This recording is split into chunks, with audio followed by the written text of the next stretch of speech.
Praise the Lord. கர்த்தர் உங்களை ஆசீர்வதிப்பாராக. இந்த அருமையான நல்ல நாளிலே தேவனுடைய வார்த்தைக்கு நேராக செல்வோம்.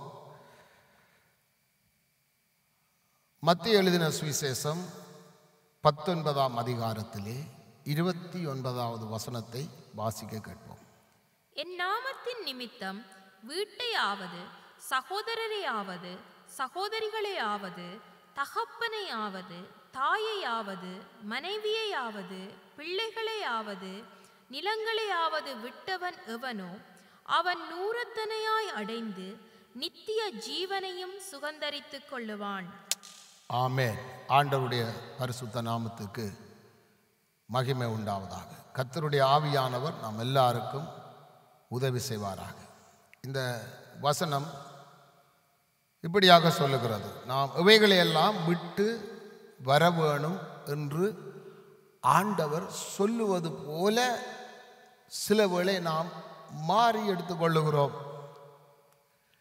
இன்றைக்கு கிறிஸ்தவத்திலே, கிறிஸ்தவ உலகத்திலே, கிறிஸ்தவ மக்கள் மத்தியிலே பெரிய பிரச்சனைகள், பெரிய குழப்பங்கள், பெரிய போராட்டங்கள், பெரிய சஞ்சலங்கள், பெரிய பிரிவினைகள், இவைகள் மக்கள் மத்தியிலே உண்டாவதற்கு காரணம் சரியாக நம்முடைய தேவனுடைய ஆவியானுடைய அனுக்கிரகத்தை கொண்டு ஜெபம் பண்ணி சரியாக சரித்திரபூர்வமாகவோ இல்லை சரியாக வேத வார்த்தையோ அறிந்து கொள்ளாவிட்டால், கற்றுக்கொள்ளாவிட்டால் நம்முடைய வாழ்க்கையிலே அநேக பிரச்சனைகளை சந்திக்க வேண்டியதாக இருக்கும். இன்றைக்கு ஒருவேளை இந்த வசனத்தை நாம் இப்படி எடுத்துக்கொண்டால் இதிலே கிட்டத்தட்ட 8 காரியங்களை தேவன் சொல்லுகிறார். அந்த 29வது வசனத்திலே ஒரு மனிதன் தன்னை பின்பற்ற வேணுமென்றால், இல்லை அவருக்கு பின்னாக கிறிஸ்தவனாக வேணுமென்றால், இல்லை இந்த மார்க்கத்துக்குள்ளே வர வேணுமென்றால், இல்லை அவருடைய பிள்ளையாக வேணுமென்றால், இந்த 8 காரியங்களையும் விட்டு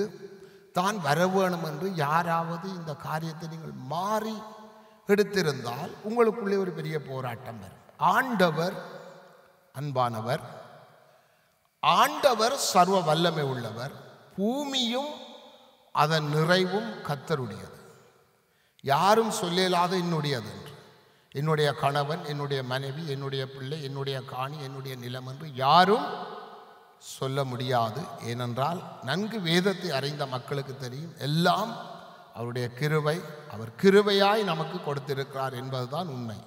ஆனால் இந்த வசனத்தை பார்க்கிற பொழுது சிலர் தர்க்கம் பண்ணுகிறார்கள், இவைகளையெல்லாம் விட்டுத்தான் நாங்கள் இந்த கிறிஸ்துவை பின்பற்ற வேணுமா?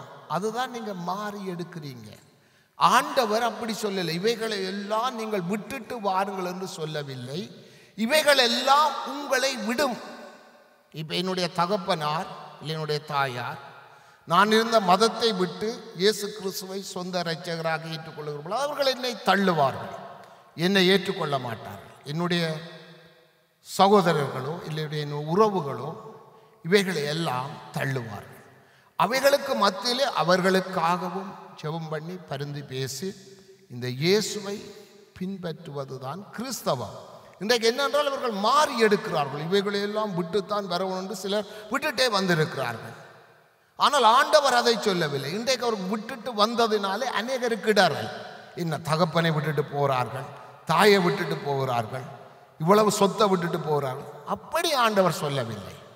ஆண்டவர் அநீதியின் தேவன் அல்ல, அவர் நீதியுள்ள நியாயாதிபதி. வசனத்தை சரியாய் நாம் புரிந்து கொண்டால், புரிந்து கொள்ள தெரியாவிட்டால், கற்றுக்கொள்ள தெரியாவிட்டால் கற்றுக்கொள்ளுவோம்.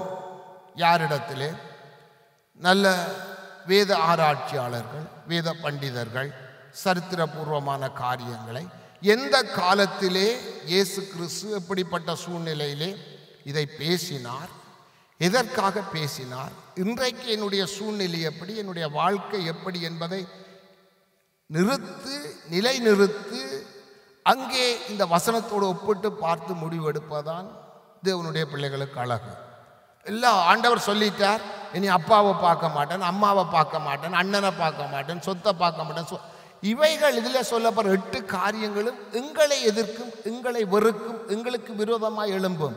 அவைகளுக்கு மத்தியில் அவர்களை நேசித்து அவர்களிடத்தில் அன்பு கூர்ந்து தேவனுடைய அன்பை அவர்களுக்கு காண்பித்து இவர் உண்மையான தேவன். இவர் உங்களை விட்டுட்டு போகும்படியாகவோ தள்ளி விட்டு போகும்படியாகவோ என்னை அழைக்கவில்லை. அவர்களும் சில பேர் என்னென்று கேட்டால் இன்றைக்கு இதுதான் சந்தர்ப்பம், இதுதான் எங்களுக்கு நல்ல ஒரு தருணம் என்றும் தள்ளி விட்டு போகிற கிறிஸ்தவர்கள் இருக்கிறார்கள், கிறிஸ்து இல்லாதவர்களும் இருக்கிறார்கள். அப்படி ஆண்டவர் அநீதியுள்ள தேவன் அல்ல. குடும்பத்தை பிரித்து, தாயை பிரித்து, சௌரங்களை பிரித்து பிச்சை எடுத்து வாழும்படியாக அழைக்கப்படவில்லை. தேவன் அன்பானவர். இந்த வசனத்தை சரியாய் விளங்கி கொண்டு புரிந்து கொண்டு என்னை பின்பற்றி வாருங்கள் என்று அழகாய் ஒழுங்காய் தெளிவாய் ஆண்டவர் எழுதி வைத்திருக்கிறார். அதனால் எனக்கு அருமையானவர்களே, இந்த இயேசுவை பின்பற்றுகிறவர்கள் அன்பானவர்களாக இருக்கணும். இந்த அன்பினால் இருதய நிறைந்தவர்களாக இருக்கணும். எங்களை இந்த சொல்லப்பட்ட 8 காரியங்களும் எங்களை விட்டு தள்ளினாலும் அவர்களை நேசித்து அவர்களோட அன்பாய் இருக்க நாம் கற்றுக்கொள்ள வேணும். கர்த்தர் உங்களை ஆசீர்வதிப்பாராக. God bless you. ஆமென்.